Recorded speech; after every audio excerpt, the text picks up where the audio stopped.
Speaker, House of Representatives Abbas Tajudeen has challenged the executive to implement laws and other interventions made by the National Assembly in the interests of the citizens.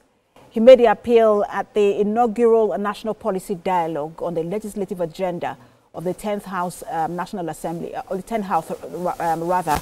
National Assembly correspondent Jockey Adisa reports.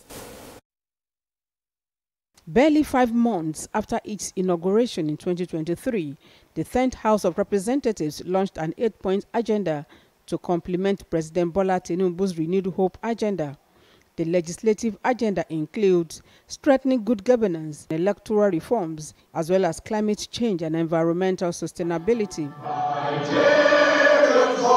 The 10th House of Representatives is about halfway through its 4-year term, and this national policy dialogue creates an avenue for critique of its activities and to chart the way forward. Government officials, policymakers, and the diplomatic community are here to assess the impact of the legislative agenda.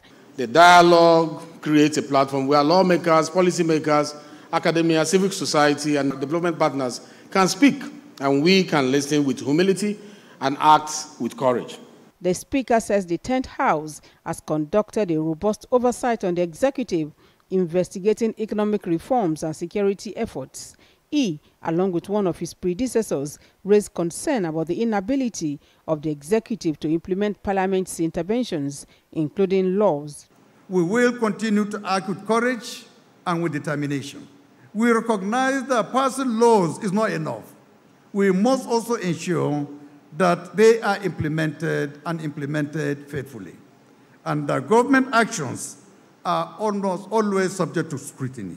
The cardinal points we had in the 8th Assembly legislative agenda was the issue of the sectoral debates. And we started it. It was going on very well. And then I had a call. Mr. Speaker, my ministers are complaining that you have prevented them from working. The National Assembly Library Trust Fund is one of the numerous beneficiaries of the legislative agenda in focus. It commends the 10th House for the initiative and its efforts. I've opened up yourselves for critique. It's not easy, but you recognize that people will only do what you inspect and not what you expect. So I think today's dialogue is an inspection to make sure that we are on track. The fund sets agenda for the National Assembly in the next 2 years.